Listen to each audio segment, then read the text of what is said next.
अब अध्यक्ष को बंद करना छोटी बात नहीं है, मैंने कर दिया। रात को फोन आया मेरे पास मुख्यमंत्री जी का, मुलायम सिंह जी थे उस समय मुख्यमंत्री, फोन आया, डीएम साहब आपने क्या कर दिया, हमारे अध्यक्ष जी को बंद कर दिया। नाराज लग रहे थे। मैं जब कल्याण सिंह जी के साथ था तो एक दिन मुझे एक जिलाधिकारी ने बताया कि उनके चीफ मिनिस्टर के साहबजादे ने सीडीओ की गाड़ी ले ली है। तो अगले दिन सुबह जब मैं मुख्यमंत्री जी के साथ, कल्याण सिंह जी के साथ निकल रहा था घर के बाहर, तो हम लोग किसी कार्यक्रम में जा रहे थे, तो मैंने उनसे चर्चा की। मैंने कहा कि आपके साहबजादे ने एक सीडीओ की गाड़ी ले ली है। तो उनका पहला रिएक्शन था कि घर वापस चलो। सफल प्रशासक जब हमारे साथ बैठा है तो उसकी क्या सलाह है यूपीएससी एस्पिरेंट्स के लिए? देखिए, सामान्य रूप से जो अभ्यर्थी तैयारी करते हैं यूपीएससी की, वो यूपीएससी की तैयारी करते हैं। मेरा उनसे कहना है कि वो तैयारी के लिए तैयारी करें, इसको मैं बताना चाहूँगा। अडानी अंबानी की सरकार होने का आरोप लगाते रहते हैं, लोकसभा पूरा संसद चल नहीं पा रही है ठीक से इन्हीं सारे मुद्दों को लेकर। आपको क्या लगता है कि भारतीय अर्थव्यवस्था, जो कि ये दुनिया की तीसरी चौथी बड़ी अर्थव्यवस्था बन रही है और हम बड़े अपने आप को महाशक्ति के होड़ में लेकर आ रहे हैं, कहाँ फंडामेंटल हमसे भूल हो रही है? देखिए, मैं इसको राजनीतिक स्वरूप नहीं देना चाहता। मेरे विचार से चाहे वो किसी भी राजनीतिक पार्टी का हो, अगर कोई विषय देश की समस्याओं से संबंधित है तो उस पर खुल के चर्चा होनी चाहिए, बिना उसको राजनीतिक कलर दिए हुए। ये पेपर लीक का मसला क्यों नहीं सॉल्व हो पा रहा है? मतलब मेडिकल की भी परीक्षा उससे अछूती नहीं रह पाई। की तारीख में पेपर लीक रोका जा सकता है। उदाहरण के तौर पर, आपने कभी यूपीएससी का पेपर लीक सुना? हमें सोचना पड़ेगा ऐसे क्यों हुआ। भाई वहां तो कभी नहीं लीक होता।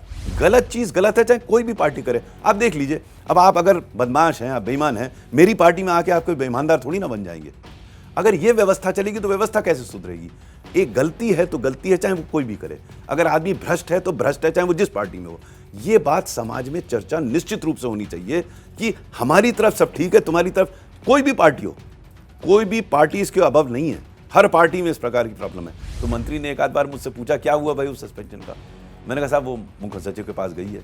2 बार पूछने के बाद मालूम नहीं क्या हुआ, जाके मुख्यमंत्री से मिल लिए, मेरा ट्रांसफर हो गया वहां से। जब मेरा ट्रांसफर हो गया तो मुख्य सचिव ने मुझे बुला के कहा यार तुम उस अधिकारी को बचाने के चक्कर में तुम्हारा ट्रांसफर हो गया। मैंने कहा क्यों परेशान होते हैं? For a civil servant transfer is like death. साहब जो होना है उसके लिए परेशान क्या होना। वैसे भी सर मैं हिंदू फिलॉसफी में विश्वास करता हूँ, मेरा पुनर्जन्म तो होगा ना। आप कहीं पोस्ट करेंगे, मैं फिर जाके वहाँ वही गुनाह करूंगा। तो हंसने लगे वो। कुछ पंक्तियां इस्तेमाल करती थी जिसका उस समय तो मुझे समझ में नहीं आया, बाद में बहुत समझ में आया। वो कहती थी कर्मण्यवाधिकारस्ते मा फलेषु कदाचन। मुझे उस समय एक शब्द नहीं समझ में आता था। बाद में अपने जीवन में, अपने कार्यकाल में मैंने इसको अंगीकृत कर लिया और मेरा जीवन उसी वजह से जो ठीक बना विश्व से कि मुझे अब रिजल्ट की बिल्कुल चिंता नहीं थी।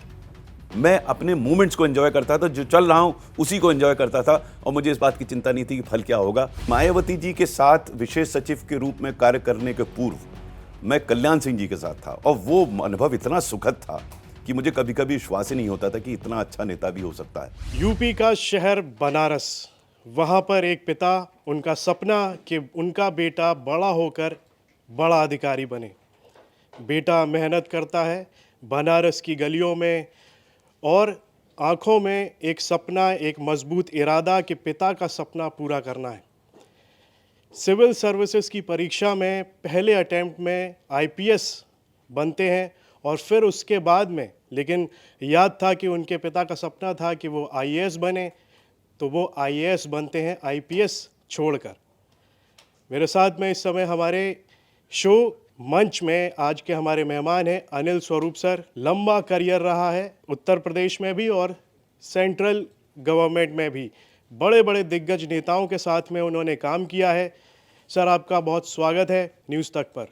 सर मेरा पहला सवाल है आपसे कि इतना लंबा आपका करियर रहा, इतने अलग अलग नेताओं के साथ आपने काम किया, सबसे जटिल काम करना, सबसे ज़्यादा मुश्किल, जैसा कि हमने कई इंटरव्यूज़ में आपको देखा भी है ये कहते हुए कि आपको कभी मुश्किल नहीं हुई है क्योंकि आपका अंदाज़ अलग है, लेकिन फिर भी अगर आप कोई ऐसा वाक़या बताएं जब सबसे ज़्यादा मुश्किल आ गई थी आपको। देखिए, पूरी सिविल सर्विस की जो मेरी सेवा थी, मुझे तो बड़ा मज़ा आया। कठिनाइयाँ अवश्य आई, लेकिन उन कठिनाइयों की वजह से और ज़्यादा मज़ा आया। अब आप अगर ये प्रश्न करेंगे कि सबसे कठिन मौका कौन सा था, तो मैं तो सिर्फ इतना कहूँगा कि जब मेरी कोयला सचिव के रूप में नियुक्ति हुई तो मैंने अपने मित्र को एक फ़ोन किया, यार ये कोयला सेक्टर कैसा है, क्योंकि मैंने कुछ पढ़ा था उसके बारे में। ये 2014 की बात बता रहा हूँ मैं। मेरे मित्र ने मेरे इस प्रश्न का उत्तर तो दिया नहीं, मुझसे एक प्रश्न कर डाला। उन्होंने मुझसे पूछा गैंग्स ऑफ वासेपुर देखी है क्या, मुझे सब समझ में आ गया कोयला सेक्टर कैसा था। मुझे स्मरण है कि जब मैं उस कमरे में घुसा जो सचिव का कमरा था और मैंने अपने जो पूर्वाधिकारी थे उनको देखा तो मुझे समझ में आया यहाँ बड़ी तकलीफदेह स्थिति है। लेकिन प्रश्न अच्छी बात ये थी कि उस समय मेरे मस्तिष्क में विचार ये आया कि स्थिति इतनी खराब है कि अब और ख़राब तो हो नहीं सकती। तो मैंने सोचा अब जो भी होगा थोड़ा बहुत अच्छा ही होगा, उसका मैं क्रेडिट लेकर आगे बढ़ सकता हूँ। एक जगह मैंने आपको ये भी कहते हुए सुना था कि जब मायावती उत्तर प्रदेश की मुख्यमंत्री थीं तो आप खुश नहीं थे, और जब उनकी सरकार गई तो आप बहुत खुश हुए थे। खुशी की तो बात मैंने नहीं कही थी। हाँ, पृष्ठभूमि उसकी ये थी कि मायावती जी के साथ विशेष सचिव के रूप में कार्य करने के पूर्व मैं कल्याण सिंह जी के साथ था, और वो अनुभव इतना सुखद था कि मुझे कभी कभी विश्वास ही नहीं होता था कि इतना अच्छा नेता भी हो सकता है। उस सुखद अनुभव के बाद जब मैं मायावती जी के साथ मैंने काम किया तब हाँ मुझे तकलीफ हुई, और मैंने ये खुद सोचा कई बार कि ऐसी व्यवस्था भी क्या हो सकती है। वही मैंने आपसे कहा कि जैसे पहले कल्याण सिंह जी के साथ इतनी अच्छी व्यवस्था थी और अब जो मैंने देखा उसको देखकर मुझे थोड़ा आश्चर्य अवश्य हुआ। और एक किस्सा भी हम कई बार सुनते हैं कि एक जो अधिकारी थे वो उनके ऑफिस में जाते हैं बैग लेकर, और फिर जब वापस आते हैं तो उनके हाथ में बैग नहीं था। जी हाँ, वो अजीब सा वाकया था। हम लोगों की ड्यूटी लगती थी हफ्ते में एक बार उस डे अफसर के रूप में। तो मुझे स्मरण है उस दिन मैं सुबह मुख्यमंत्री के आवास पर बैठा हुआ था, बाहर बैठा था मैं, तभी एक जिलाधिकारी आए, मुझसे 1 वर्ष जूनियर थे। वो अंदर जा रहे थे तो उनके हाथ में एक ब्रीफकेस था। वो कोई अस्वाभाविक बात नहीं थी। अंदर गए और चूंकि मेरा उनसे थोड़ा परिचय था तो हेलो हाय हुई और फिर वो अंदर गए। जब वापस आए तो उनके हाथ में बैग नहीं था, वो ब्रीफकेस नहीं था। तो मैंने उनसे पूछा कि भाई आप अपना ब्रीफकेस शायद अंदर भूल आए हैं। तो उन्होंने कहा नहीं नहीं भाई इसमें कुछ पत्रावलियाँ थी। तब मुझे थोड़ा सा शक हुआ। मैंने उनसे कहा भाई मुख्यमंत्री के सामने जिलाधिकारी तो कोई पत्रावली लाता नहीं है। तो उनके चेहरे पर जो हाव भाव मैंने देखे उससे मुझे समझ में आ गया।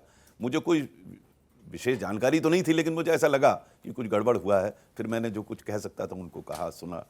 पीएम मोदी के साथ भी काम करने का आपको अनुभव है, और कहा जाता है कि उस समय बड़े बड़े जो नेता थे वो आपसे नहीं बोलते थे, कुछ भी संकोच करते थे आपसे कुछ बोलने से। देखिए मेरा बड़ा सुखद अनुभव रहा जो प्रथम 2 वर्ष थे प्राइम मिनिस्टर मोदी जी के साथ।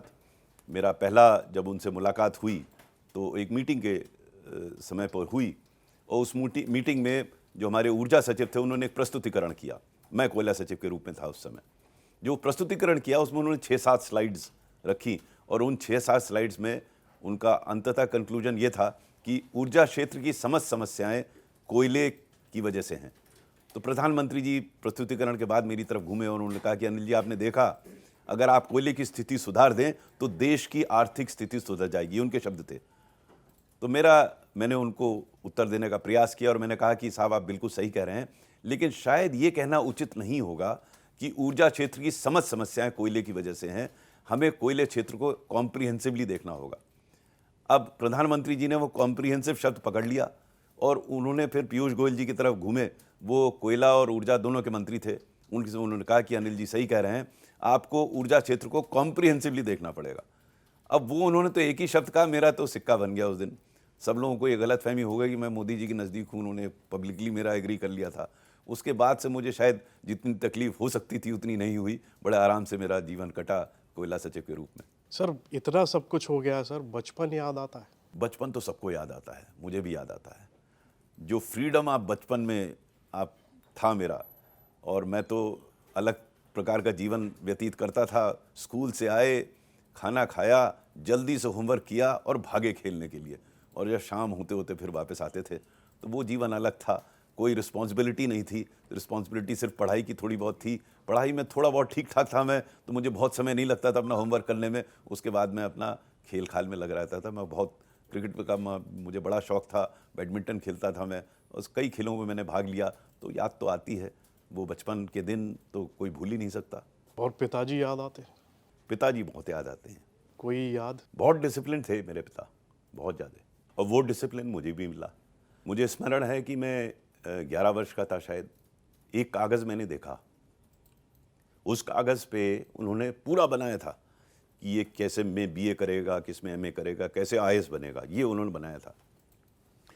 मुझे तो आइडिया ही नहीं था IAS क्या होता है। उसके बाद से मैंने जानकारी करने की कोशिश की IAS है क्या वाला, जो मेरे पिताजी अभी से सोच रहे हैं कि मैं बन जाऊं। मुझे थोड़ी थोड़ी जानकारी हुई और मुझे लगा कि मुझे IAS अफसर बनना चाहिए।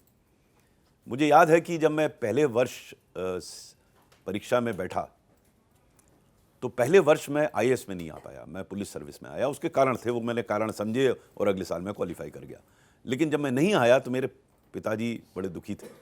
वैसे कोई सोचता होगा ये इंडियन पुलिस सर्विस में आके सबको खुश होना चाहिए, मैं भी दुखी था क्योंकि मुझे लगता था कि मैं IAS में आ जाऊंगा। किन्हीं कारणवश नहीं आया गया। ये मेरे लिए एक लेसन था। मैंने जीवन में ये सीखा कि हर व्यक्ति गलती करता है। अगर आप गलती को मान लें और सुधारने का प्रयास करें तो आपका व्यक्तित्व और सुधरता है। वही मेरे साथ हुआ। मैंने ये देखा कि पहले वर्ष जो मैंने इंटरव्यू दिया था पुलिस सर्विस में, जिस साल मैं आया, उसमें कुछ अटक गया। अटका कैसे, ये मैं इसलिए बता रहा हूं कि आज भी कई लोग इंटरव्यू के लिए जाते हैं, उनको इस बात का ध्यान रखना पड़ेगा। जब मेरा इंटरव्यू हो रहा था तो एक प्रश्न ऐसा था जिसका मुझे उत्तर नहीं आता था और उसके बाद के प्रश्नों के उत्तर मुझे आते थे, लेकिन मैं उस ना आने वाले पर ही चिपका हुआ था, तो मैं उस प्रकरण से निकल ही नहीं पा रहा था। तो जो मैं सही भी बात कह सकता था वो नहीं कह पा रहा था। ये मैं सब लोगों को बताता हूं कि गलतियां और त्रुटियां सबसे होती हैं। अगर आप उस गलती त्रुटि में बैठे रहेंगे तो नुकसान होगा, लेकिन आप उससे सीख के आगे बढ़ेंगे तो लाभ होगा। तो मैंने उस गलती जो इंटरव्यू में की थी उससे सीखा। अगले साल इंटरव्यू में मुझे देश भर में लगभग हाईएस्ट मार्क्स मिले। वो सुधार हुआ मुझ में, मैंने अपनी गलती सीखा और एक बड़ा लेसन था मेरे लिए कि गलतियां हर से होती हैं, लेकिन गलतियों से सीखना चाहिए और आगे बढ़ना चाहिए। बिल्कुल, पिताजी से काफ़ी आप इंस्पायर थे। माता जी, मैं उनका, देखिए वो उनका जीवन बड़ा कठिन था। उनकी माँ की मृत्यु तब हो गई थी जब वो मेरे ख्याल 2.5 वर्ष के थे। पिता की मृत्यु हो गई थी जब वो 17 साल के थे। उन्होंने अपने आप स्कॉलरशिप प्राप्त करके इंजीनियरिंग का एग्ज़ाम दिया, फिर वो इंजीनियर बने। शायद वो खुद भी IAS अफसर बनना चाहते थे, मुझे ऐसा आभास हुआ। उन्होंने कहा नहीं मुझसे कभी, लेकिन शायद वो चाहते होंगे।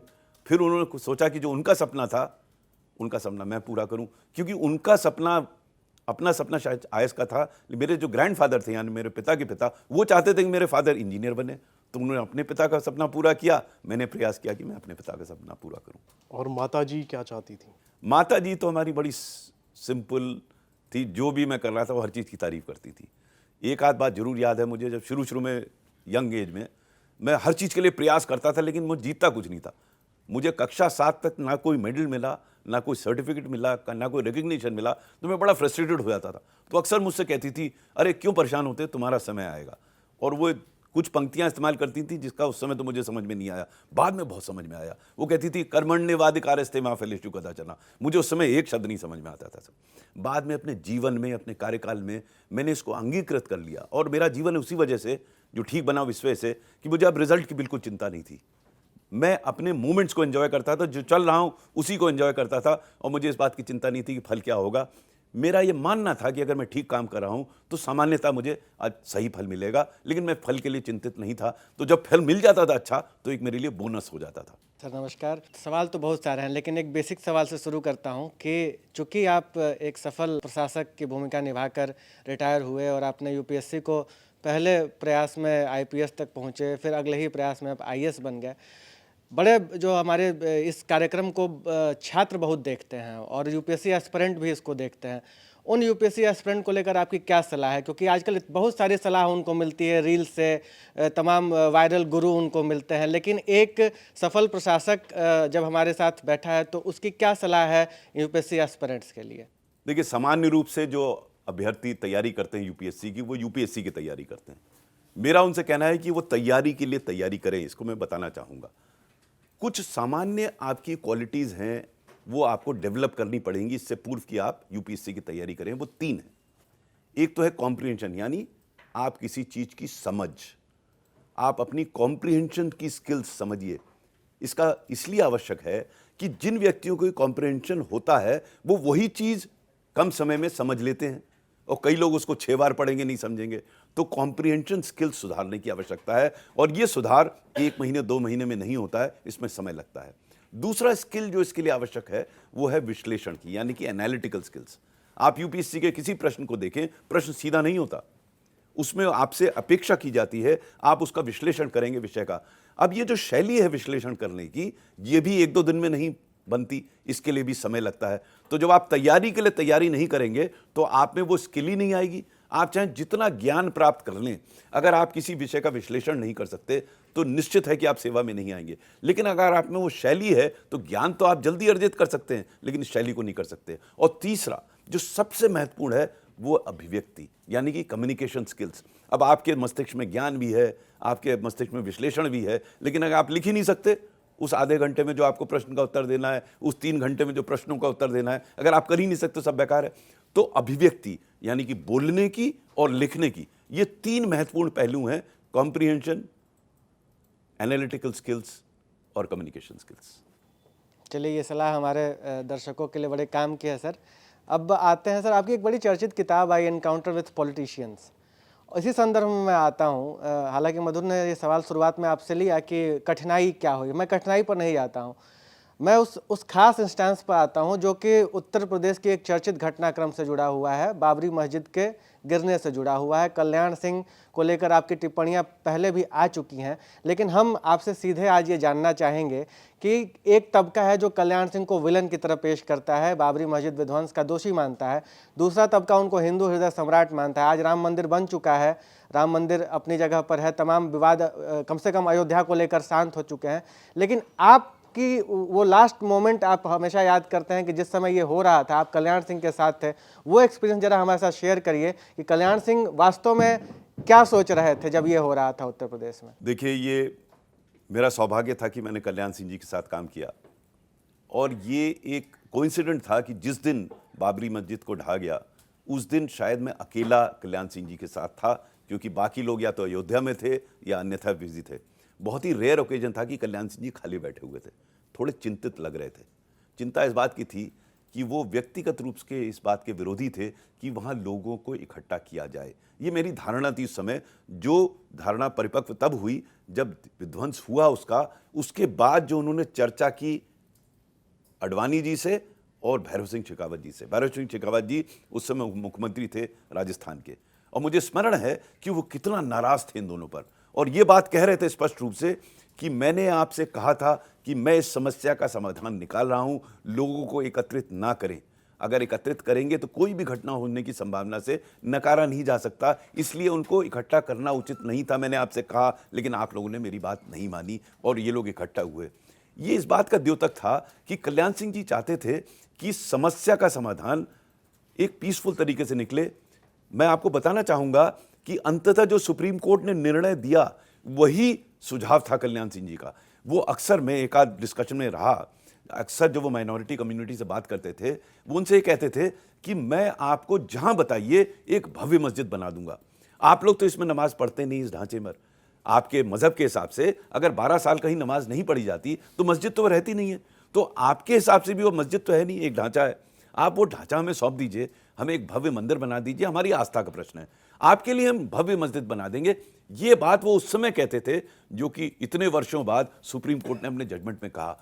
वो इसलिए मैंने उसको विश्लेषण किया बाद में, ये तो जो उस दिन हुआ मैंने देखा। मेरा ये मानना है कि कोई भी मुख्यमंत्री को ये पता होगा कि अगर ये ढांचा गिर जाएगा तो उनकी तो सरकार चली जाएगी। तो कौन सा मुख्यमंत्री चाहेगा उनकी सरकार चली जाए? तो हो सकता है उन्होंने बाद में दूसरी टिप्पणियां की हों, क्यों की मुझे पता नहीं, उसकी पॉलिटिकल आवश्यकता थी, क्या थी, मुझे उसका जो मैंने अपनी आंखों से देखा और कानों से सुना उससे मुझे आभास हुआ स्पष्ट रूप से कि कल्याण सिंह जी नहीं चाहते थे कि मस्जिद को इस प्रकार से ढहा जाए। चलिए, एक नई मतलब कल्याण सिंह का एक नया पहलू है जो आप बता रहे हैं, और ये भी विश्लेषण का विषय हो सकता है। लोग आपके विचारों से या आपकी बात से एग्री न करें, वो ठीक है।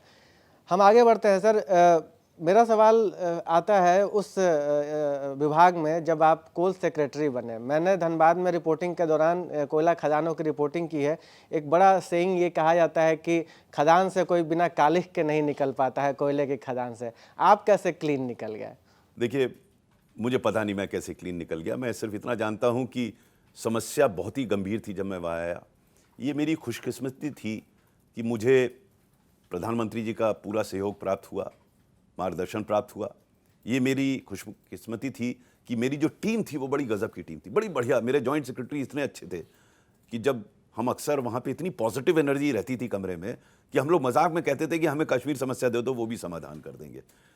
ये बहुत फ़र्क पड़ता है इससे कि समस्याएं तो अपनी जगह पर हैं। भाई, मैंने तो नहीं बनाई थी समस्या, लेकिन क्या मेरी मानसिकता ये है कि मैं उस समाधान का प्रयास करूं।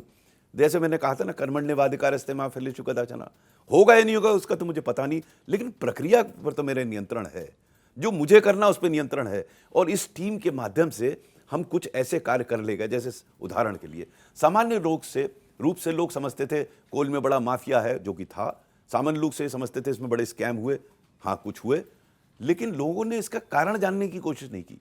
हमने उसके कारण जानने की कोशिश की। कारण क्या था कि कोयले की देश में कमी थी।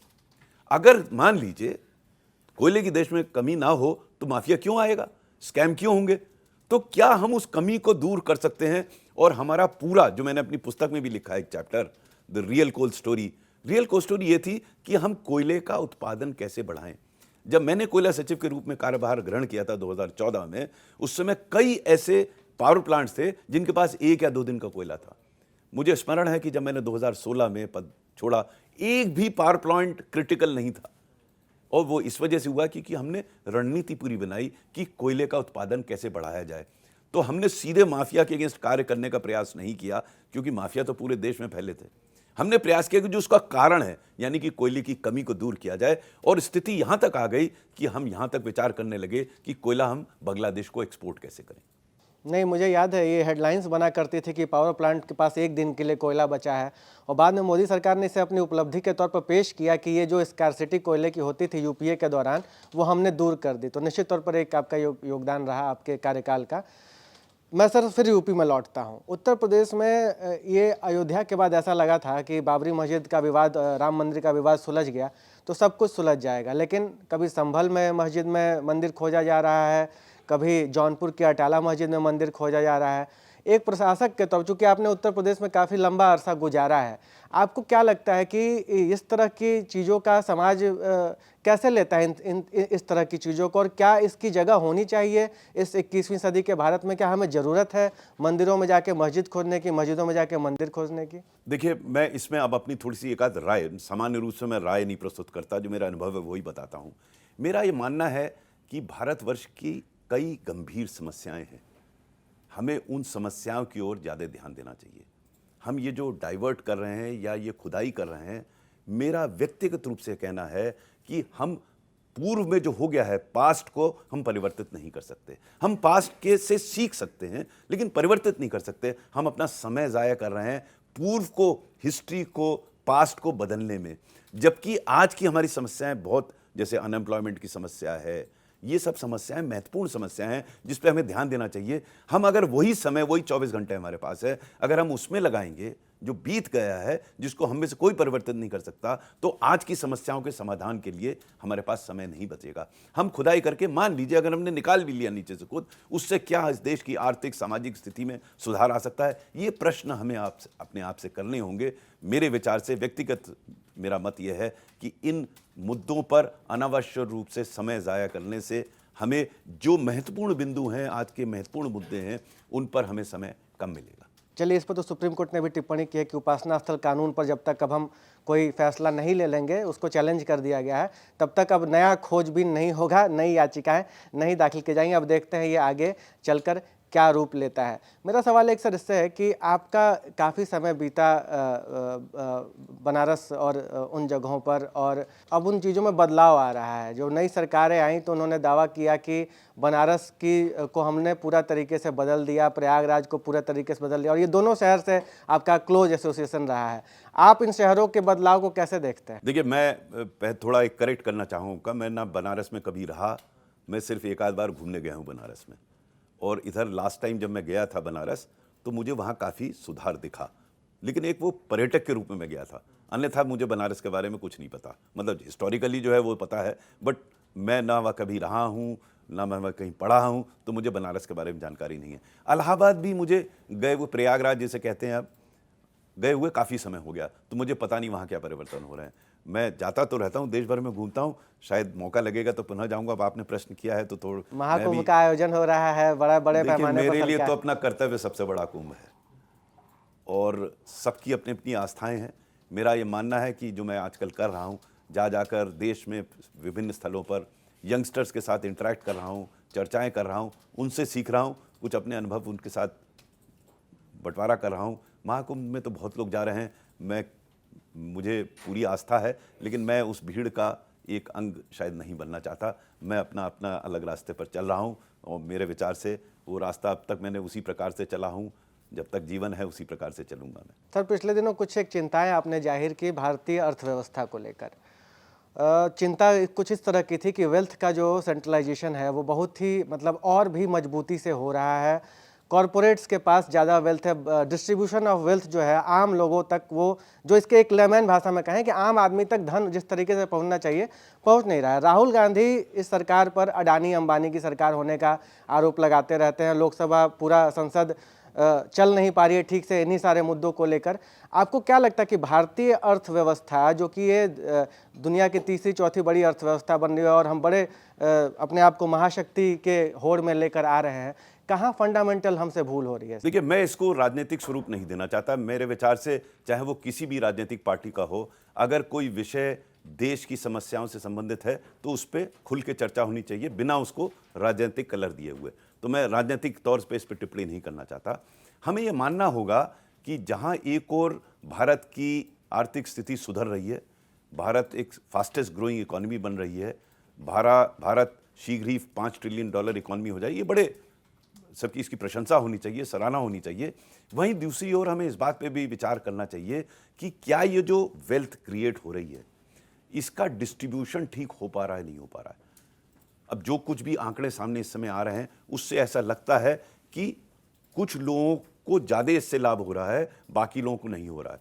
अब मैं अर्थशास्त्री तो हूँ नहीं, इसमें कोई अर्थशास्त्री को बैठकर इस समस्या को विचार करना पड़ेगा कि ये धरातल की स्थिति है। क्योंकि मैं देश भर में ट्रैवल करता हूँ और मैं फील्ड में भी जाता हूँ, तो 2-3 जो प्रमुख समस्याएं मुझे सामने दिखती हैं। एक तो अनएम्प्लॉयमेंट की बहुत बड़ी समस्या है, हम उसको शायद जिस तरीके से हम उसे देखना चाहिए उस तरीके से नहीं देख रहे हैं। जहां एक और इतनी ग्रोथ हो रही है, अगर अनएम्प्लॉयमेंट की स्थिति ऐसी बनी रही तो आगे इसका सामाजिक स्वरूप भी हो सकता है, इसका सामाजिक रिजल्ट भी हो सकता है। तो इस पर विचार करना आवश्यक है। तो जहां एक और वेल्थ डिस्ट्रीब्यूशन की हम बात करते हैं, वहीं जो दूसरी इससे भी भयावह समस्या है वो है एम्प्लॉयमेंट जनरेशन की। क्योंकि एम्प्लॉयमेंट जनरेशन अगर होगा तो अपने आप वेल्थ का डिस्ट्रीब्यूशन होगा।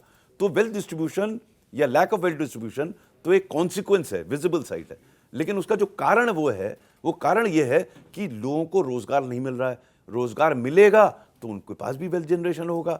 तो हमें प्रमुख रूप से आज चर्चा अनएम्प्लॉयमेंट की करनी चाहिए कि अनएम्प्लॉयमेंट को कैसे दूर किया जाए। मेरा व्यक्तिगत मानना है, हो सकता है मैं गलत हूं, कि बड़े बड़े प्रोजेक्ट लगा देने से एम्प्लॉयमेंट की समस्या का समाधान नहीं होता। हमें स्मॉल एंड मीडियम सेक्टर को विशेष रूप से प्रेरित करना पड़ेगा, उनकी समस्याओं को देखना पड़ेगा, क्योंकि अधिकतर employment generation small and medium sector से होता है। अगेन इस पर भी पॉलिटिक्स हो रही है कि बड़े कॉरपोरेट्स के साथ जाया जाए कि स्मॉल मीडियम एंटरप्राइज। मेरा ये कहना है कि बड़े कॉरपोरेट्स को आप नकारिए नहीं, उनका भी शायद उनका भी एक भूमिका है, वेल्थ क्रिएशन उनकी भूमिका है, महत्वपूर्ण भूमिका है। लेकिन साथ ही साथ अगर हम मीडियम स्मॉल स्केल सेक्टर को नहीं देखेंगे तो एम्प्लॉयमेंट की समस्या का समाधान नहीं होगा। दोनों की महत्वपूर्ण भूमिका है, आप किसी को नकार नहीं सकते। और मेरे विचार से इन आर्थिक इश्यूज का राजनीतिकरण नहीं होना चाहिए, मिल बैठ के इसके समाधान का प्रयास करना चाहिए। एक आखिरी सवाल लूंगा सर, फिर अपने साथियों को बढ़ाऊंगा। आपने सिविल सर्वेंट के डिलेमास पर भी लिखा है। अभी हम देखते हैं, चाहे उत्तर प्रदेश का उदाहरण ले लें या केंद्र का उदाहरण ले लें, ये एक आरोप लगता है कि अफसरशाही बहुत मजबूत हो गई है। अफसर सरकार चलाते हैं, न कि राजनेता सरकार चला रहे हैं, और अफसर सरकार के दबाव में इस कदर हैं कि वो जनहित के फैसले राजनीतिक उद्देश्यों से ले रहे हैं। चुनाव आयोग तक पर सवाल खड़े हो रहे हैं। क्या ये जब आप कहते हैं सिविल सर्वेंट का डिलेमा, तब ये सारे चैलेंजेस आपके दिमाग में रहते हैं, या ये केवल एक राजनीति के तहत कहा जाता है अफसर स्वतंत्र काम करता है? क्या होता है, सरकार अपने मन मुताबिक अफसरों से काम करवाती है या जनहित उनके लिए प्रमुख होता है? आप अपने अनुभव से बताइए। देखिए, मुख्तसर सी जिंदगी के अजब से अफसाने हैं, यहाँ तीर भी चलाने परिंदे भी बचाने। आसान नहीं है काम है किसी सिविल सर्वेंट का।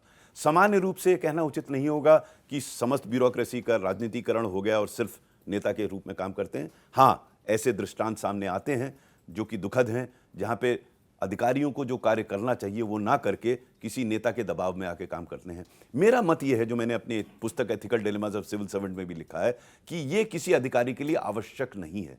अगर वो किसी दबाव में काम कर रहा है तो उसकी गलती है, नेता की गलती नहीं है। नेता तो अपना काम कराएगा ही, नेता को काम है अपना काम कराना। अधिकारी के लिए देखना जरूरी है कि अगर कोई भी कार्य वो नियम के विरुद्ध करता है तो अंततः जिम्मेदारी उसकी होगी। अगर वो ये सोच के कर रहा है कि उसने राजनेता के कहने से गलत काम किया तो वो बचेगा नहीं उससे। न्यूरमबर्ग ट्रायल से आज तक ये बात स्पष्ट रूप से सामने आ गई है कि कोई भी अधिकारी या कोई भी व्यक्ति अगर कोई गलत काम करता है जो कि नियम के विरुद्ध है, उसका उत्तरदायित्व तो वही होगा, उसका कोई और नहीं होगा। हो सकता है नेता को उसमें अगेंस्ट एक्शन हो ना हो, मुझे पता नहीं, क्योंकि मैं अधिकारी रहा हूं। मेरे विचार हमेशा से ये स्पष्ट है कि अधिकारी को नियम के तहत, कॉन्स्टिट्यूशन के तहत काम करना चाहिए। अगर वो उसके तहत काम नहीं कर रहा है तो उसका खमियाजा उसी को भुगतना पड़ेगा। सर, मीडिया रिपोर्ट्स में एक बात और सामने आती है कि एक बार जैसे जनरली माना जाता है कि पीएमओ से कोई प्रपोजल आता है तो कोई अधिकारी जनरली उसको खारिज नहीं कर पाता है, लेकिन एक चर्चा ये भी रही कि आपने एक बार मना कर दिया था। देखिए, मैं एक नियुक्ति मना में। शब्द शायद उचित नहीं है। मेरी आदत शुरू से रही है कि मैं अपनी बात प्रस्तुत करता हूं और ठोक के करता हूं। अगर कोई भी चीज नियम के विरुद्ध होगी तो मैंने स्पष्ट रूप से अपने कार्यकाल में एक भी नियम के विरुद्ध कार्य नहीं किया। लेकिन बहुत सा ऐसा ग्रे एरिया होता है जहां नियम स्पष्ट नहीं है और आपसे अपेक्षा की जाती है कार्य करने की। वो कार्य करने में भी मैं अपनी बात स्पष्ट रूप से कहता था। एक दृष्टांत बताना चाहूंगा, वो फिर पीएमओ से भी समझ में आ जाएगा। मुझे स्मरण है कि 3 माह पूर्व मेरे रिटायरमेंट के मेरे पास फोन आया प्राइम मिनिस्टर ऑफिस से। प्रिंसिपल सेक्रेटरी प्राइम मिनिस्टर ने स्वयं मुझसे कहा कि तुम आज शाम को आके माननीय प्रधानमंत्री जी को हेल्थ इंश्योरेंस के बारे में बता दो। तो मैंने उनसे कहा, साहब मैं तो सचिव स्कूल शिक्षा हूं, मुझे हेल्थ इंश्योरेंस से क्या मतलब है। बोले नहीं, हम लोग पिछले 3 वर्ष से प्रयास कर रहे हैं लेकिन उनको समझा नहीं पा रहे हैं हेल्थ इंश्योरेंस के बारे में, और उनको ऐसा लगता है कि इंश्योरेंस कंपनी ठीक काम नहीं करती। तो मैंने कहा ठीक है साहब, आपने निर्णय लिया तो मैं आ जाता हूँ। शाम को एक बैठक हुई, उसमें हेल्थ सचिव ने प्रस्तुतिकरण किया और प्रधानमंत्री थोड़े नाखुश से लगे कि हम आपसे बार बार कहते हैं इंश्योरेंस कंपनी ठीक नहीं कहते, आप फिर लोग इनकी बात कर रहे हैं। फिर वो मेरी तरफ घूमे, उन्होंने कहा अनिल जी आप रहे हैं इंश्योरेंस में, आपकी क्या राय है। मेरी राय वही थी जो सचिव ने पहले दी थी। खैर मैंने अपने तरीके से उनको बताया। 15 मिनट तक प्राइम मिनिस्टर मुझे सुनते रहे और जब मैंने अपनी बात कर ली तो वो कहने लगे हाँ अनिल जी आप सही कह रहे हैं, हेल्थ इंश्योरेंस से लाभ हो सकता है। उस दिन आयुष्मान भारत पैदा हुई, नाम तो बाद में मिला। मैं इसलिए इस बात को बता रहा हूं कि अधिकारी के रूप में ये मेरा दायित्व था कि मैं अपनी बात स्पष्ट रूप से जो नेता है उनके सामने रखूं। अगर वो ओवर रूल करते हैं तो फिर उनकी बात मानूं, लेकिन अगर वो ओवर रूल जिस चीज को कर रहे हैं वो इलीगल है तो मैं उनकी बात नहीं मानता था। ये मेरा क्लियर लाइन थी कि मैं अपनी बात स्पष्ट रूप से उनके सामने रखूंगा। इसी तरह जैसे पीएमओ में एक बार ये हुआ कि जब मैं सचिव बना, ये शुरू की बात है, मैं सचिव बना था, ये चर्चा चल रही थी कि एक समिति बने दी जाए किसी की अध्यक्षता में जो ओवरसी करेगी पुगोल ब्लॉक ऑक्शन को। तो मैंने पीएमओ से कहा कि भाई आपने दायित्व मुझे दिया है सचिव के रूप में, तो कार्य मुझे करने दीजिए। ये कार्य कोई समिति अगर करना है तो दायित्व उनको दे दीजिए। तो खैर फिर वो समिति नहीं बनी, मेरे स्तर पे कार्य हुआ। मैं इसलिए सब बातें बता रहा हूं कि आज की तारीख में भी अधिकारी अगर चाहे तो अपनी बात कह सकता है, उसकी बात सुनी जाती है। यह संभव है कि हो सकता है कोई व्यक्ति आपसे नाराज हो जाए, तो उसका आपको प्राइस पे कर देना चाहिए, उसमें क्या नुकसान है। एक बार आपकी रेपुटेशन बन गई कि इसका कोई निजी स्वार्थ नहीं है। देखिए सबसे महत्वपूर्ण बात यह है कि आपकी अपेक्षाएं क्या हैं नेता से। अगर आप कुछ अपेक्षा कर ही नहीं रहे नेता से तो आप अपनी बात स्पष्ट रूप से कहेंगे और सामान्य रूप से नेता नाराज नहीं होता। मेरा अनुभव यह बताता है, एनकाउंटर दिस पॉलिटिशियन में मैंने लिखा है कि कई बार मेरा डिफरेंस ओपिनियन होता था, मत भिन्नता होती थी नेताओं से। 90% केस में मैं उनको समझा ले जाता था अपनी बात। 10% ऐसे केस होते तो वो नहीं मानते थे मेरी बात। अब हम प्रजातंत्र में रहते हैं, एक परिवेश में रहते हैं, प्रजातांत्रिक परिवेश है, तो हमें नेता की तो बात माननी पड़ेगी, प्रोवाइडेड जो वो कह रहा है वो इलीगल ना हो। ये बात स्पष्ट है। अगर ग्रे एरिया वाली बात पे मुझे ओवर रूल कर रहा है तो हम उसकी बात मान लेनी चाहिए। किस बात का झगड़ा। पहले मैं झगड़ता था, शुरू में अपनी सेवा में 10-12 साल में झगड़ लेता था। मैं समझता था ये ठीक है, और नेता तो कहता ये ठीक है। अब ठीक क्या है, एक तो ठीक का दायरा है लीगल, उसमें तो जो लीगल है वही होना चाहिए। उसके लीगल दायरे के बाहर तो मेरा ठीक और आपके ठीक में परिवर्तन हो सकता है। आप मेरे बॉस है, मुझे आपकी बात माननी पड़ेगी। सर, अपनी book not just civil servant में आपने लिखा है शिक्षा माफियाओं से निपटने के तरीके आपने बताए हैं। तो कोई वाकया है जो आपको याद है कि मतलब शिक्षा माफियाओं के साथ कोई ऐसा? मैं जब शिक्षा सचिव बना, कोयला सचिव के बाद, तो मेरे दिमाग में मन आया कि ऐसा लगा मुझे कि I am coming out of the dark dungeons of coal mines to bright lights of school education. And to my utmost horror, ये मैंने किताब में लिखा है, I found that the mafias of school education are worse than the mafia of coal. क्योंकि coal में तो mining नीचे थी, माफिया ऊपर था। एजुकेशन में माफिया सब अंडरग्राउंड है, वो एसेंशियल सीट कर रहा है। तो कई मेरे इसमें मैंने देखा, मेरा अनुभव 20 महीने का था, और शायद और समय होता तो इनसे और मैं टक्कर लेता माफियाओं से, लेकिन कई अच्छे अनुभव रहे मेरे, कई उतने अच्छे नहीं रहे। मेरा पहला अनुभव इस माफिया से रहा जब मैं एसडीएम था। मैं था उस समय पोस्टेड, देवरिया डिस्ट्रिक्ट होता था, जो अब कुशीनगर जनपद बन गया है, उस समय देवरिया डिस्ट्रिक्ट का पार्ट होता था। मैं नया नया जॉइंट मजिस्ट्रेट था वहाँ पर। मेरे ड्राइवर ने एक दिन मुझसे कहा कि सर चलिए सुबह आपको एक नज़ारा दिखाते हैं। सुबह मैंने क्या है, बोले चल सर चलिए तो दिखाते हैं। तो मैं एक स्कूल में पहुंचा, उन दिनों परीक्षाएं चल रही थी 10वीं कक्षा की। जैसी मेरी जीप स्कूल में पहुंची, लोग खिड़की से कूद कूद कर भाग रहे। तो मैंने उससे कहा ये क्या चक्कर है, ये तो एग्जामिनेशन वाले। बोले सर ये सब नकल कराने आए थे, आपकी जीप देखकर भाग गए। मेरे को, मैं विश्वास ही नहीं कर सकता था। अगर कोई मुझे बताए मैं विश्वास नहीं करूंगा, मैंने अपनी आंखों से देखा। अगले दिन मुझसे कहता है कि सर आज थोड़ा और जल्दी चलेंगे। हम ठीक है भाई चलो। सुबह गए दूसरे सेंटर पर, वहां देखा सब शांतिपूर्वक चल रहा था। मैंने कहा यहाँ तो ठीक चल रहा है एग्जाम। उसने कहा नहीं सर वो आम का बाग देख रहे हैं ना सर, अभी अभी पेपर मिला, वो सब उसका सॉल्व कर रहे हैं, जो सॉल्व कर देंगे आगे नकल कराएंगे यहाँ पर। तब मैंने इसकी जानकारी की, और जब मैं शिक्षा सचिव बना करीब कई दशकों बाद, तो मुझे जानकारी मिली, जो अब नहीं है यूपी में, पहले था, वर्तमान सरकार ने उसे ठीक किया है, कि एग्जामिनेशन सेंटर्स को ठेके पर उठाया जाता था। ये नकल माफिया होते थे, जो नकल कराते थे उनको भुगतान किया जाता था और लोग पास होते थे। तो एक माफिया तो ये था। वैसे तो पूरी पुस्तक में लिख सकता हूँ माफिया पर, कई प्रकार के माफिया को मैंने कहा है। पब्लिशिंग माफिया है, स्कूल माफिया है, नकल माफिया है, कई प्रकार के माफिया। बीएड और डीएलएड कॉलेज का सबसे बड़ा माफिया है। तो कई प्रकार के माफिया स्कूल एजुकेशन में है। सर अभी निजी स्कूलों में अभी इस तरह के जो माफिया हैं, जो पब्लिशिंग वाले जो आप कह रहे हैं, वो अभी भी हावी हैं, और इस तरह के जो है मतलब पेरेंट्स को ब्लैकमेल किया जाता है, किताबें यहाँ से लेंगे, इस पब्लिकेशन के लेंगे, वो सारी चीज़ें अभी भी। इससे निपटने का कोई उपाय सर? देखिए मैं मेरे पास सब समस्याओं का उपाय तो नहीं है, लेकिन मैंने ये तब जो किया था थोड़ा बहुत, उससे थोड़ा समाधान हुआ था। उस समय समस्या ये थी कि जो पुस्तकें छपती थी, एनसीईआरटी की पुस्तकें आधे दम से कम होती थी जो सामान्य रूप से थी, लेकिन एनसीईआरटी की पुस्तकें छपने में विलंब होता था। विलंब होने की वजह से ये लोग पे करते थे। तो मुझे याद है मैंने तो चार्ज लिया था नवंबर में, तो अगले वर्ष के लिए हमने इंश्योर किया कि एनसीईआरटी की पुस्तकें समय से मिल जाएं। मुझे बताया गया उनके समय से छपने से लगभग 3000 करोड़ रुपए का नुकसान हो गया प्राइवेट पब्लिशर को, क्योंकि उन्होंने तो किताबें छाप ली थी, लेकिन एनसीईआरटी की सस्ती पुस्तकें आ गई और वो लोगों ने ले ली। भाई क्यों लेगा आदमी महंगी पुस्तकें, अगर वो अच्छी पुस्तकें एनसीईआरटी की मिल जाएंगी। तो मेरे विचार से हर समस्या का समाधान हो सकता है। हमें उसके कारण को देखना पड़ेगा और सही उसकी तह में जाना पड़ेगा, और फिर एक रणनीति बनानी पड़ेगी, तो निश्चित रूप से हर समस्या का समाधान हो सकता है। सर कुछ किस्से ऐसे भी हैं, जैसे कुछ चीफ मिनिस्टर रहे हैं तो उनके भाई की वजह से ट्रांसफ़र होने की नौबत आ गई, या एक किस्सा वो भी है कि एक चीफ मिनिस्टर थे, उनके बेटे जो है किसी की गाड़ी लेकर चले गए थे। तो सर ये दोनों, देखिए ऐसा है कि मैं जब कल्याण सिंह जी के साथ था, तो एक दिन मुझे एक जिलाधिकारी ने बताया कि उनके चीफ मिनिस्टर के साहबजादे ने सीडीओ की गाड़ी ले ली है। तो अगले दिन सुबह जब मैं मुख्यमंत्री जी के साथ, कल्याण सिंह जी के साथ निकल रहा था घर के बाहर, तो हम लोग किसी कार्यक्रम में जा रहे थे, तो मैंने उनसे चर्चा की। मैंने कहा कि आपके साहबजादे ने एक सीडीओ की गाड़ी ले ली है। तो उनका पहला रिएक्शन था कि घर वापस चलो।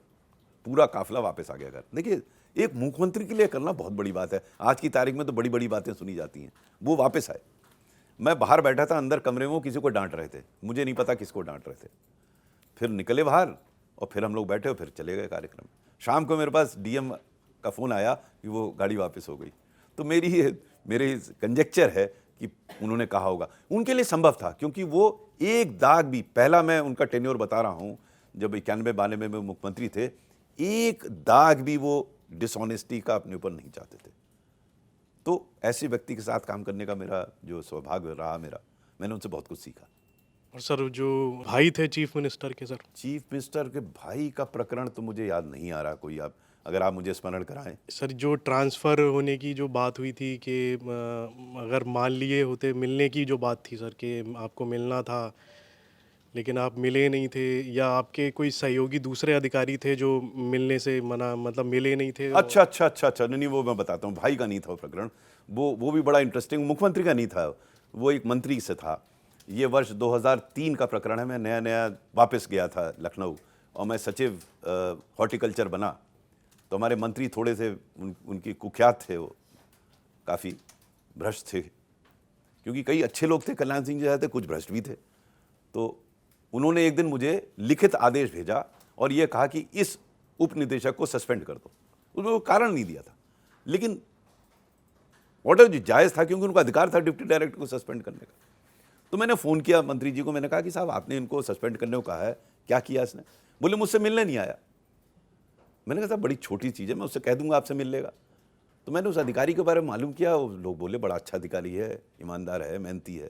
तो मैंने उसको बुलाया, मैं उससे कहा यार तुम मिलने क्यों नहीं गए मंत्री जी से? बोले सर मैं मिला उनसे कई बार हूँ, लेकिन जैसे वो मिलना चाह रहे हैं मैं नहीं मिल पा रहा हूँ। मैंने अपनी पुस्तक में लिखा है 3 प्रकार के भ्रष्टाचार, नजराना, शुक्राना, जबराना। अब समय अभाव है तो विस्तार से तो नहीं बता रहा हूँ मैं। वो मंत्री शायद इनसे नजराना चाहते थे, वो अपेक्षा करते थे सबसे जो मिलने जाए कुछ चढ़ावा लेकर जाए, जैसे होता है। तो उसने कहा सर मेरे पास तो पैसा वैसा है नहीं, मैं नहीं चढ़ावा दे सकता। अब मेरे लिए परेशानी ये थी कि एक ईमानदार अधिकारी है, इसको मैं कैसे बचाऊं, और ऑर्डर है। तो मैंने नियम को देखा और मैंने देखा कि अगर मैं अपनी मंत्री से बात से असहमत हूं तो मैं पत्रावली को मुख्य सचिव के माध्यम से भेज सकता हूं। तो मैंने मुख्य सचिव से बात की, मुख्य सचिव को बताया पूरा बैकग्राउंड, तो बड़े बढ़िया अधिकारी थे, उन्होंने कहा ऐसा करो फाइल मुझे भेज दो फिर देखा जाएगा। मैंने फाइल भेज दी, वो बैठ गए फाइल पर। अब वो ऑर्डर हो गया है लेकिन जारी नहीं हुआ सस्पेंशन का। तो मंत्री ने एक आध बार मुझसे पूछा क्या हुआ भाई उस सस्पेंशन का? मैंने कहा साहब वो मुख्य सचिव के पास गई है। 2 बार पूछने के बाद मालूम नहीं क्या हुआ, जाके मुख्यमंत्री से मिल लिए, मेरा ट्रांसफर हो गया वहाँ से। जब मेरा ट्रांसफर हो गया तो मुख्य सचिव ने मुझे बुला के कहा यार तुम उस अधिकारी को बचाने के चक्कर में तुम्हारा ट्रांसफर हो गया। मैंने कहा आप क्यों परेशान होते हैं? For a civil servant transfer is like death. साहब जो होना है उसके लिए परेशान क्या होना? वैसे भी सर मैं हिंदू फिलॉसफी में विश्वास करता हूँ, मेरा पुनर्जन्म तो होगा ना, आप कहीं पोस्ट करेंगे मैं फिर जाके वहाँ वही गुनाह करूँगा। तो हंसने लगे वो। तो ये था वो प्रकरण थोड़ा। अच्छा सर, मुझे अब याद आया, वो ये था कि उनके चीफ मिनिस्टर के जो भाई थे वो प्रदर्शन करना चाहते थे कहीं पर, अच्छा लेकिन भाई आप नहीं थे, इजाजत नहीं वो दी। भी भाई नहीं थे, वो मैं बताता हूँ आपको। मैं जिलाधिकारी था लखीमपुर खीरी में। जी सर। ये वर्ष 1990-91 की बात है, जब राम जन्मभूमि का एजुटेशन चल रहा था, बड़ा टेंशन था। और मेरी थोड़ी ख्याति ऐसी हो गई थी कि आसपास के जिलों में तो कर्फ्यू लगा था, हमारे जिले में कर्फ्यू की जरूरत नहीं थी, सब जानते थे जो गड़बड़ करेगा डीएम साहब अंदर कर देंगे उसे। तो हुआ ये कि एक मर्डर हो गया। मर्डर हो गया तो जिले के जो अध्यक्ष थे रूलिंग पार्टी के, वो बोले हम इसका जनाजा निकालेंगे, फ्यूनरल प्रोसेशन निकालेंगे। और इतना चार्ज एटमॉस्फेयर था, तो मैंने कहा ये निकालेंगे तो यहाँ कम्युनल राइट हो जाएगा। तो मैंने उनको समझाने की कोशिश की, मैंने कहा सरकार आपकी है, अब यहाँ कम्युनल राइट होगा तो पूरी सरकार की बदनामी होगी। बोले नहीं हम तो निकालेंगे। काफ़ी देर चर्चा चली, नहीं मानी तो मैंने उनको बंद कर दिया। अब अध्यक्ष को बंद करना छोटी बात नहीं है, मैंने कर दिया। रात को फ़ोन आया मेरे पास मुख्यमंत्री जी का, मुलायम सिंह जी थे उस समय मुख्यमंत्री। फ़ोन आया डीएम साहब आपने क्या कर दिया, हमारे अध्यक्ष जी को बंद कर दिया, नाराज़ लग रहे थे। मैंने कहा हाँ साहब वो फ्यूनरल प्रोसेशन निकालना चाह रहे थे, जनाजा निकालना चाह रहे थे, और सर सरकार आपकी है, आपके इकबाल से सब ठीक चल रहा है, यहाँ पे बड़ी वाहवाही है कि सब शांति है, वो निकालेंगे फ्यूनरल प्रोसेशन, कम्युनल राइट हो जाएगा यहाँ पे। नहीं कोई तरीका बताइए कैसे उनको छोड़ा जाए। तो मैंने कहा साहब या तो आप बात कीजिए या कोई बात करे लखनऊ से, उनको समझाए कि साहब ये फ्यूनरल प्रोसेशन निकालने का क्या मतलब है। तो वो मालूम नहीं, उन्होंने फ़ोन रख दिया। तो मुझे लगा, मैंने पत्नी से कहा भाई पिछली बार हमने एक विधायक के विरुद्ध कुछ किया था, मेरा ट्रांसफर हुआ था, अब क्या वजह से सस्पेंशन हो जाए। तो हम लोग तैयार थे, जो भी होगा सुबह देखा जाएगा। सुबह मेरे पास फ़ोन आया कि वो व्यक्ति जो अध्यक्ष था वो तैयार हो गया फ्यूनरल प्रोसेशन ना निकालने के लिए। मैंने उसको छोड़ दिया, मेरा कोई व्यक्तिगत उससे तो था नहीं। अब देखिए उसको तो छोड़ दिया, 3 महीने बाद उन्हीं चीफ मिनिस्टर ने मुझे अवार्ड किया as one of the finest district magistrate. तब मुझे अपनी माँ का याद आया, वही कर्मण्यवादे कारस्ते में फलिशु कथा चना, कि कर्म कर लो यार जो ठीक समझ रहे हो, उसके बाद ऊपर वाला जो ठीक करेगा ठीक ही करेगा। सर आपने हेल्थ इंश्योरेंस वाली एक घटना का जिक्र किया, एक विवाद चल रहा है हेल्थ इंश्योरेंस पर जीएसटी का, तो ये जीएसटी वाला जो लोड है हेल्थ इंश्योरेंस पर वो कहाँ से आया? मतलब इसके खिलाफ तो विपक्ष से भी आवाज़ उठ रही है और सरकार के अंदर से भी गडकरी साहब कह रहे हैं कि ये हट जाना चाहिए। देखिए मैंने थोड़ा बहुत जो इस प्रकरण की जानकारी की है, मेरा ये मानना है कि अगर सरकार ही किसी चीज़ के लिए पैसा दे रही है, जैसे हेल्थ इंश्योरेंस है, जो आयुष्मान भारत योजना है वो तो सरकारी की योजना है, उसका पूरा प्रीमियम अगर इंश्योरेंस के माध्यम से सरकार ही देती है, तो ये सरकारी दे रही है, तो इसमें जीएसटी लगाने का मतलब क्या है? एक हाथ से दीजिए, दूसरा हाथ से ले लीजिए। अब प्रकरण हेल्थ इंश्योरेंस आ रहा है जो आयुष्मान भारत से कवर्ड नहीं है। दो तरीके के हो गए ना, एक तो गरीब लोग हैं जिनको सरकार पैसा दे रही है। अब मैं टेक्निकली साउंड नहीं हुए बताने के लिए कि इनको अलग कैसे किया जा सकता है। स्वाभाविक रूप से मुझे लगता है ये दोनों अलग हैं। अब जैसे कोई अमीर आदमी है, अब मैं करोड़ों के रुपए कमा रहा हूं, मैं हेल्थ इंश्योरेंस एक लेता हूं, तो अगर वो जीएसटी देता है तो उसमें क्या खराबी है? भाई जीएसटी तो वो तो दे ही सकता है ना। अब इसको टेक्निकली कैसे सेपरेट किया जाएगा, इसकी मुझे थोड़ा परीक्षण करना पड़ेगा, जो भी अधिकारी हो परीक्षण करें। जहां सरकार प्रीमियम दे रही है वहां पे तो जीएसटी लगाने का तो कोई औचित्य बनता ही नहीं है, क्योंकि आप चार्ज करेंगे, पे करेंगे, सरकार के लिए आएगा, सरकार से जाएगा, वो सरकार से ही चार्ज करेंगे और सरकार के अकाउंट में चला जाएगा। लेकिन जो private sector company health insurance है, तो एक तो ये नजरिया है। दूसरा, अगर हम हेल्थ इंश्योरेंस को प्रमोट करना चाहते हैं इस देश में, ये फिलोसफिकल प्रश्न है, यह तथ्यात्मक, ये प्रश्न ऐसा है जिसमें नीति विषयक प्रश्न है कि अगर हम इंश्योरेंस को प्रमोट करना चाहते हैं तो टैक्स, अगर 18% टैक्स लगा देंगे तो एक डिसइंसेंटिव हो जाएगा।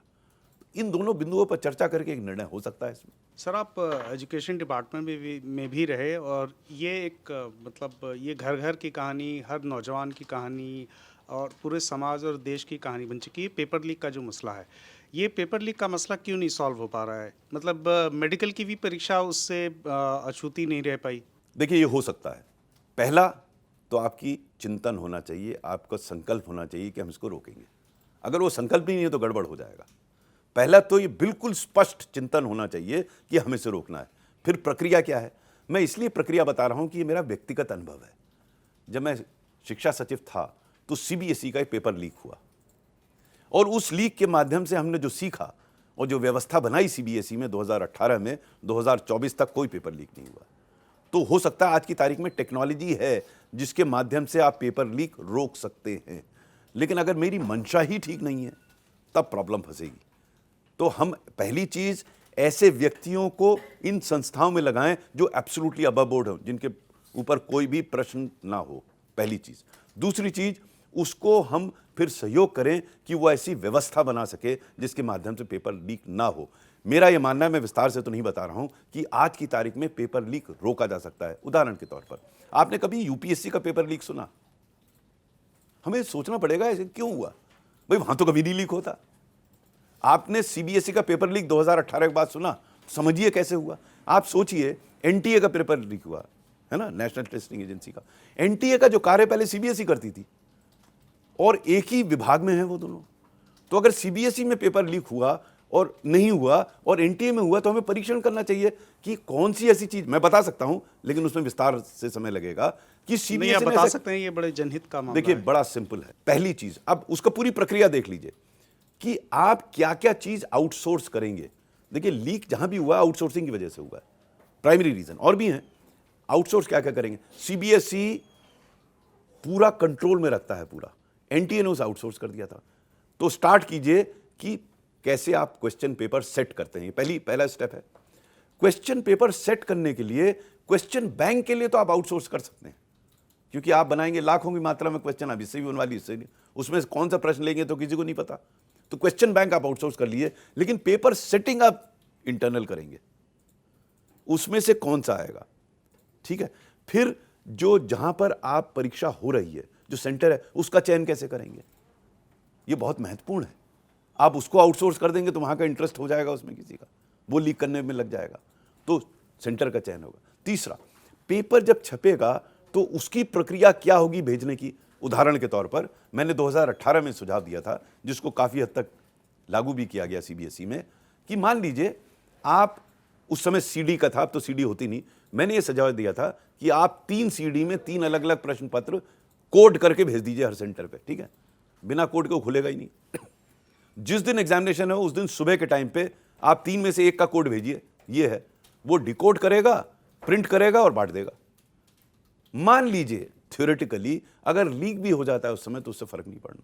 वैसे तो होगा नहीं, क्योंकि अगर आपने सेंटर का चयन सही किया है और इस प्रोसेस को ठीक रखा है और टेक्नोलॉजी को सही इस्तेमाल किया, तो लीक नहीं हो सकता। तो यह प्रक्रिया संभव है। अब पहले तो हमें चिंतन करना पड़ेगा कि किस व्यक्ति को हम वहां बैठा रहे हैं। वो व्यक्ति अबव बोर्ड है नहीं, उसकी मंशा है नहीं, उसकी सिर्फ अपरेंट मंशा है या एक्चुअल मंशा है। तो बहुत ही स्ट्रिक्ट लोगों को वहाँ बैठाना पड़ेगा। स्ट्रिक्ट लोगों में नुकसान क्या होगा? स्ट्रिक्ट लोगों को नुकसान यही होगा लगाने से कि वो किसी की नहीं सुनेगा। अब इस पे विचार करना पड़ेगा। वो किसी की भी नहीं सुनेगा, वो अपनी बात करेगा।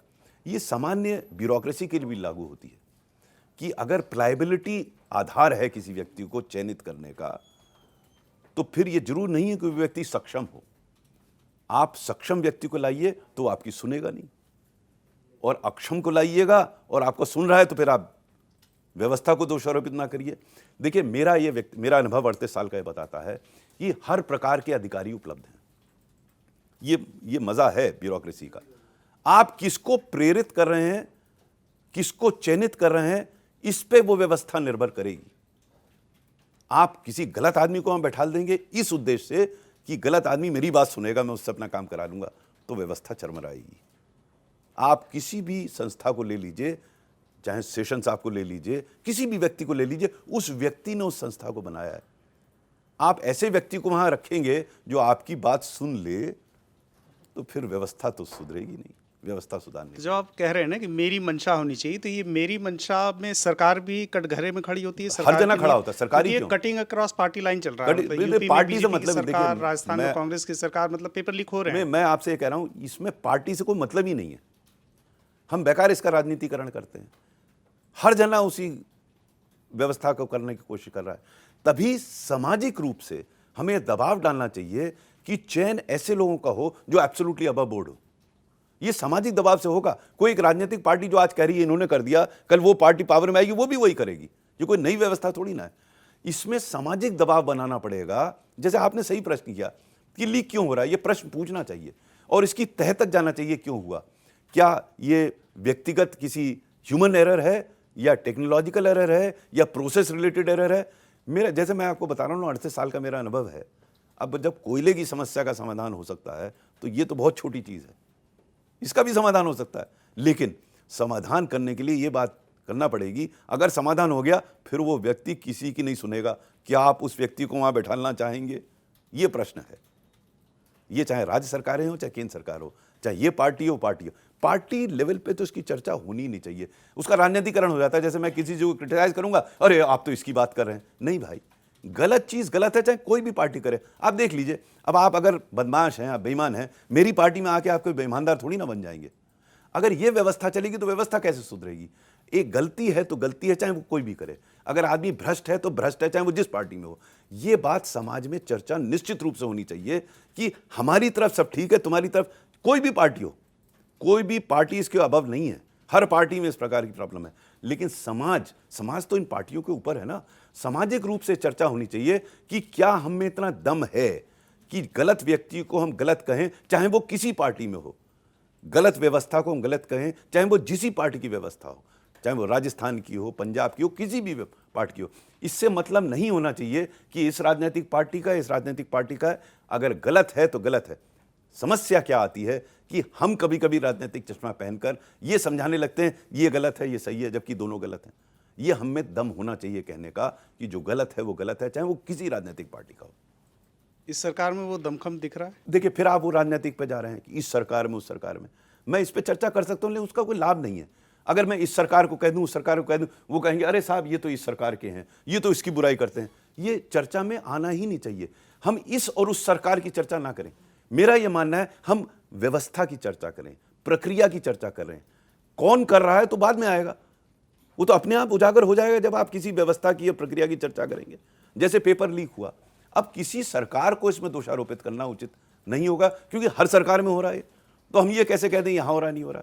अगर हम प्रक्रिया को देखेंगे, व्यवस्था को देखेंगे, तो शायद हम सुधार कर लेंगे। फिर कोई भी सरकार आ जाए वो व्यवस्था बनी रहेगी। इस पे चर्चा होनी चाहिए मेरे विचार से। आपने करीब 4 दशक जो है सिविल सर्विसेज में अलग अलग पार्टियों की सरकारें, अलग अलग विचारधाराओं की सरकारों के साथ काम किया। आपकी नज़र में देश अभी किस स्थिति में है, कैसा चल रहा है? बहुत अच्छा चल रहा है देश हमेशा अच्छा चल रहा है, प्रगति की ओर है। पिछले 38 साल में मुझे बड़ा मजा आया काम करने में। हर व्यवस्था में कुछ कमी होती है, कुछ आगे बढ़ता है। मैं बड़ा होपफुल हूँ, मैं हमेशा ऑप्टिमिस्ट था, आज भी ऑप्टिमिस्ट हूँ कि भविष्य उजागर है। जो हमें सिर्फ इतना करना चाहिए, एक तो हमें इतना दम होना चाहिए कि हम अपनी कमी को मान सकें, हमें इतना दम होना चाहिए कि हम अपनी गलती को मान सकें, और जब तक हम अपनी गलती और कमी को मानेंगे नहीं तब तक सुधारेंगे नहीं। हमें यह कभी नहीं महसूस करना चाहिए कि ऑल इज वेल, बहुत कुछ अच्छा हो रहा है, उसके लिए हमें गर्व होना चाहिए। साथ ही साथ हमें इस बात पे चर्चा करनी चाहिए अगर कोई चीज़ नहीं हो रही तो अगर उस पर बिंदु प्रस्तुत हो उसका राजनीतिकरण नहीं होना चाहिए कि अरे ये तो क्रिटिसाइज कर रहा है। नहीं, क्रिटिसिज्म तो नेचुरल है एक डेमोक्रेसी में, प्रजातंत्र में, और वो खुल के चर्चा होनी चाहिए कि ये बहुत अच्छा हुआ है कार्य, उसकी चर्चा होनी चाहिए, और जो नहीं हो रहा उस पर भी चर्चा होनी चाहिए। सर, कोल स्कैम, 2G स्कैम भी क्या इसी राजनीति से निकले हुए स्कैम थे जिनका कहीं कुछ वजूद? देखिए, जब स्कैम सीएजी की रिपोर्ट आई थी उस समय कोई राजनीतिकरण तो था नहीं, उन्होंने अपनी रिपोर्ट दे दी। ये बात अलग है कि जैसे उन्होंने प्रस्तुत की रिपोर्ट वो उचित नहीं था, और मैंने चूंकि कुछ रिपोर्ट्स को व्यक्तिगत रूप से परीक्षण किया है कोल के, जिसके बारे में मैंने विस्तार से लिखा है, मेरा ये मानना है उसको स्कैम की संज्ञा देना उचित नहीं है। गलतियां हुई थी, कई कोल ब्लॉक गलत एलोकेट हुए थे, परंतु ये कहना कि सब कोल ब्लॉक गलत एलोकेट हुए थे वो गलत है।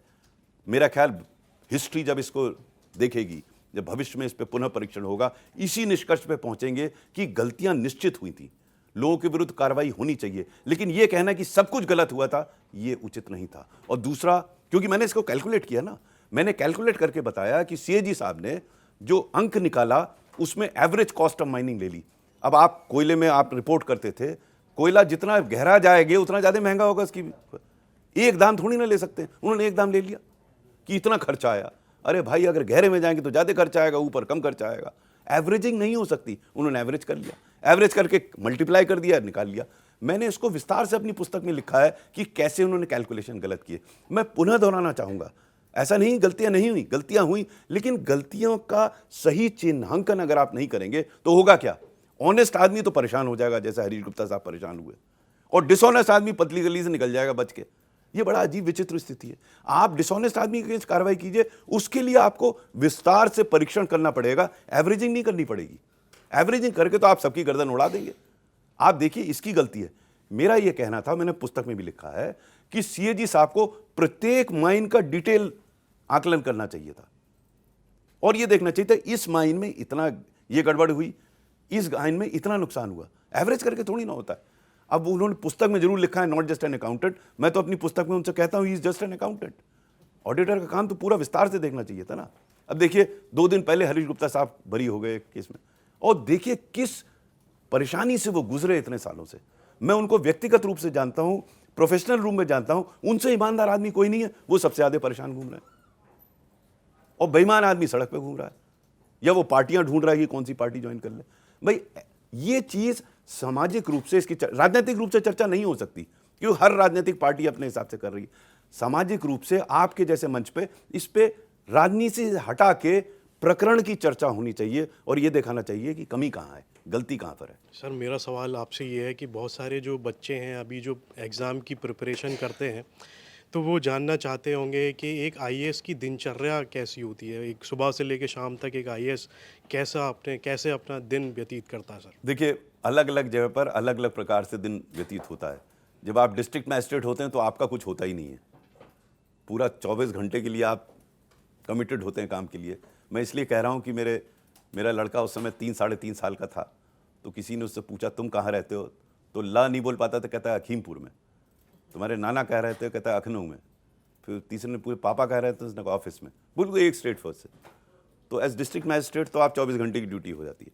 जब आप सचिवालय में आते हैं काम करने तो दिनचर्या बदल जाती है, तब आपका वो 9 से 5-6 बजे तक रहते हैं। अगर आप अच्छे कार्यकर्ता हैं तो 6 बजे निकल जाएंगे, अच्छे कार्यकर्ता नहीं तो 9 बजे तक बैठेंगे और दूसरों को बताएंगे कि हम देखो कितनी देर काम करते हैं। तो अलग अलग तरीका है।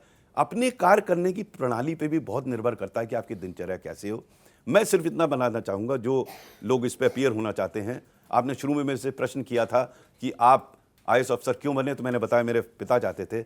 मैंने अपनी पहली पुस्तक not just a civil servant के अंत में लिखा है कि अगर मेरा पुनर्जन्म हुआ और मैं क्वालिफाई कर सका तो मैं पुनः आईएएस अफसर बनना चाहूँगा। उसका कारण ये है कि जो सेंस ऑफ सेटिस्फैक्शन इस सेवा में संभव है, मैं नहीं समझता किसी और सेवा में है। कितने गरीब लोगों का, कितने अच्छे लोगों का आप अच्छा ही कर सकते हैं, कितने लोगों की आप सेवा कर सकते हैं, ये शायद मौका आपको किसी सेवा में नहीं मिलता। सर, हमारा एक रस्मी सवाल है जो हम अंत में हर अपने मेहमान से पूछते हैं।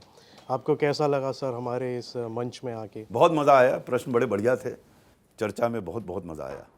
बहुत बहुत मुबारक हो आपको। Thank you sir.